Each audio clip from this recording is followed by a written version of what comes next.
New Zealand is at a pivotal turning point, where our built environment is truly beginning to reflect exactly who we are in Aotearoa. In this series, we explore the new vanguard of Māori clients and architects challenging the status quo. We're settling and reasserting our architectural identity into the landscape with modern Māori influences, weaving powerful connections between our past, our present, and our future.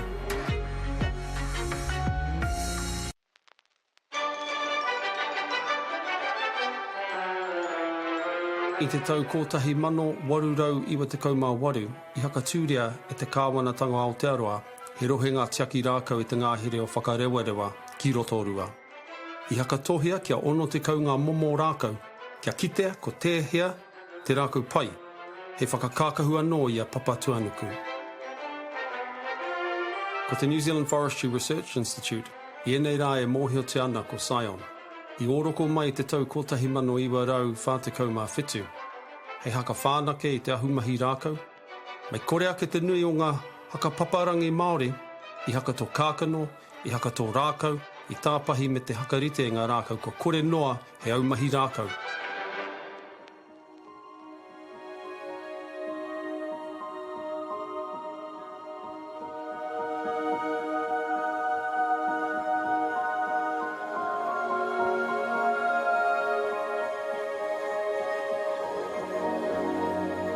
Tuana te whare o te tari matu o Scion, I runga I te whenua tonu o Ngā Hapū e toru.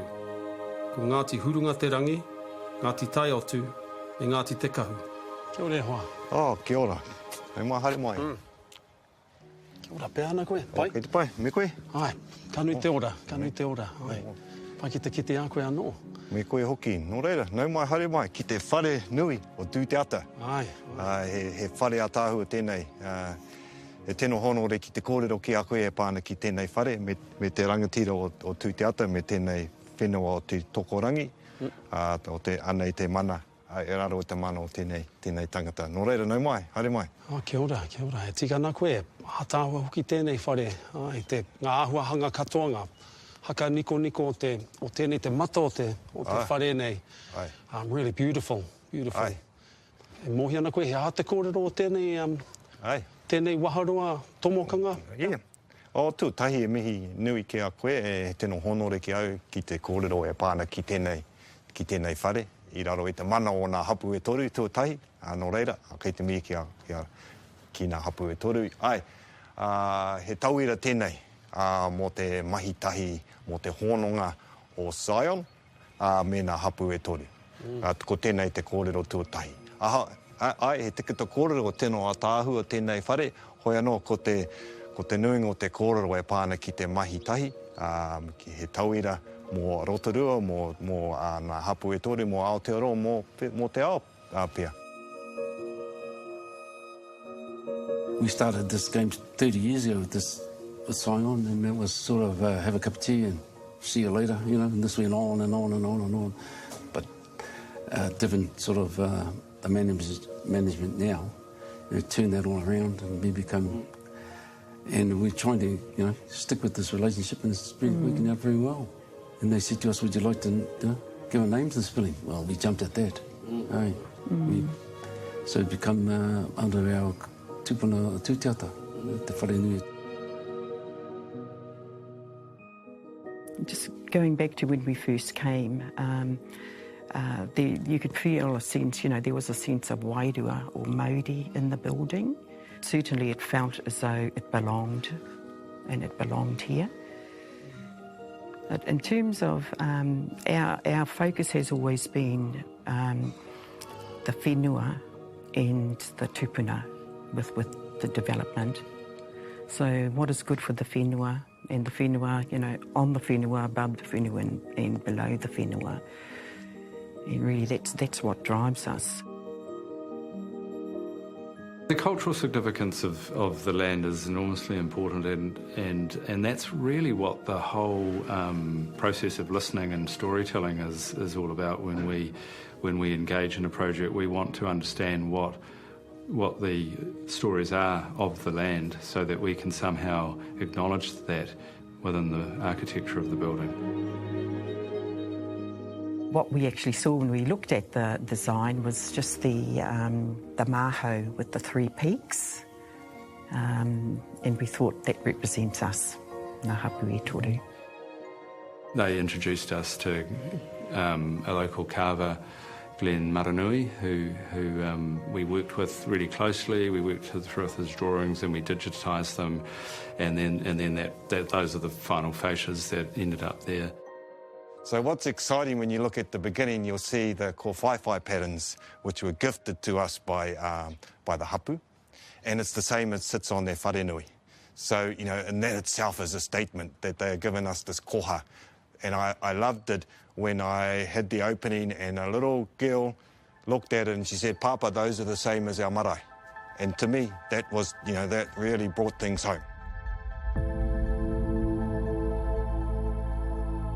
These kōwhaiwhai, the maunga pare and the pūhoro, tell stories of the journey and the journey that we're going on and the journey we're doing together, and also the journey of innovation and science, the journey of the partnership. So there's stories within stories. There's lots of layers within this building, and that's the exciting part. And it is a statement. It's a statement because a lot of people may have come here in the past, and this place was close to the community. So we're making a statement around our partnership that we are privileged to be having with our Hapū partners going forward.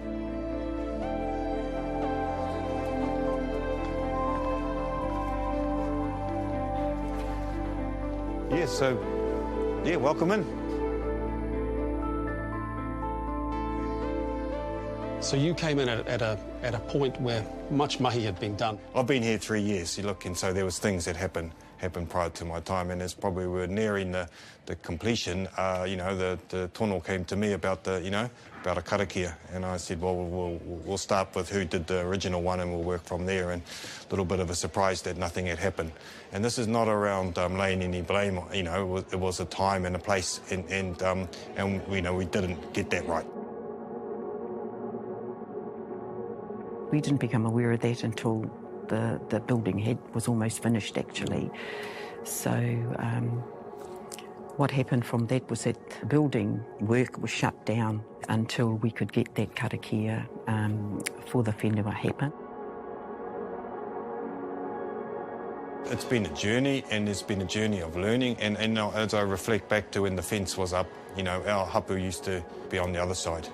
And so now they're in here, it's changed it significantly. And again, I talk about doing the right thing. You know, we can put policies and processes in place, but I think we've got to normalise things, that you don't open buildings, you don't start buildings without appropriate protocols. You know, we're the mana whenua, but we want to be the actual landlords of this whole. Yeah. If you understand what I'm talking about, at the moment, Scion is the owner of this buildings in the whenua, but we have a thing of ownership in this land. This was our land originally. We've got a treaty claim on this land. This block is called Whakaata Māori number 1, belongs to the 3 Hapū. It was originally the 3 Hapūs, then the Crown ended up owning it. So we think, to get a full mana on this whenua is we want to own it fully. And we've already told Scion through our relationship that we will be the landlords one day. And we would like to carry on that relationship we've got now further into we don't want to cut them off. You know, that would have been no use to anybody.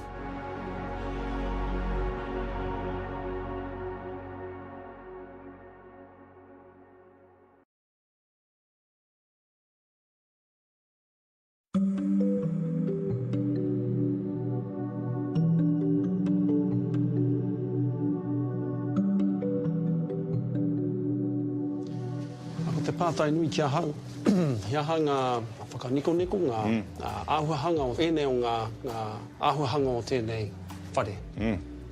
Pai tō pātai, he nui nā kōrero o tēnei whare, tuatahi ko te nuinga o tēnei whare no rākau, Aye.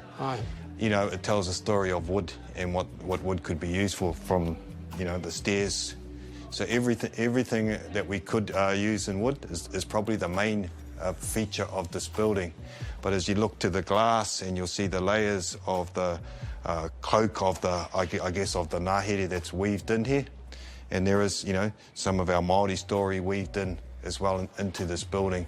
But throughout the building, I mean, you'll look up and you'll see the Matariki story up on the ceiling, you know, so it's a story of, and next to that is the DNA of the radiata pine, the genome. And so, you know, you've got, I guess, two things happening at once. So one of the real features of this building is the merging of the Scion and our science and the Māori story that sits within it. He hua tēnei whare, nā ngā pūkenga kai pūkaha me ngā pūkenga hangarau. I whaia Scion I ana ke pūkenga me ngā rangahau rākau, hei haka tū I tēnei whare. The great thing about this building, although it uses very little wood in terms of a 3-story building, so it's really efficient use. We used a lot of, you know, I think they call it LVL, laminated veneer lumber, to really strengthen this. But we've got some really good technology about preservation, about lamination, about what we do with the waste. And dare I say it, it's also safer from an earthquake perspective. It's safer from a fire perspective, believe it or not, because it's wood, it chars, because of how it's been structured. Science is a game changer, but it's an exemplar for the future. You know, it's the way we have to be building buildings in this emergency of climate that we live in. And this building is front and centre about proving that this can be done. And it's not an expensive building. It's been built on a taxpayer budget, on a government department budget, but it's carbon zero. At the day that it opened, it is embodied energy zero. So that basically means that all of the energy associated with the high energy components like glass and aluminium and concrete are offset by all of the negative energy in the timber. The ngahere basically sustain the hapū. Yeah. Without the ngahere, we would not be able to. I think that's like continue throughout Māori to me. You know, the ngahere sort of sustains the Māori, you know, the kai. It's not just one way of looking at design. There are many ways. The engagement with tangata whenua, it adds another dimension, another richness, I think, for architectural design in general. Nā rau ringa, nā rau hakaro I hua mai ko te Whare Nui o Tuteata. Hei whare auaha I hua mai I te mahitahi. This story in itself is a story of better use of timber. This is good for the environment, and for Māori we talk around us as kaitiaki. So this is actually storing carbon. 418 tonnes been stored in here, and it continues to be stored. So there's a good sustainability story, but there's also a good whenua story. That's the real jewel in the crown that we can, so the building becomes a sort of a symbol of what can happen. And a catalyst for those relationships to come together. Yes. I mean, the tohunga whakairo on site. Yeah. The rākau and the whenua, we believe, contributes to, you know, the building, the mauri of the building. And you walk into here and you sort of get that feeling, you know, that you're basically in the bush. For the mana whenua, this did create an opportunity for not necessarily reclaiming, but actually to make visible the whakapapa and the tupuna.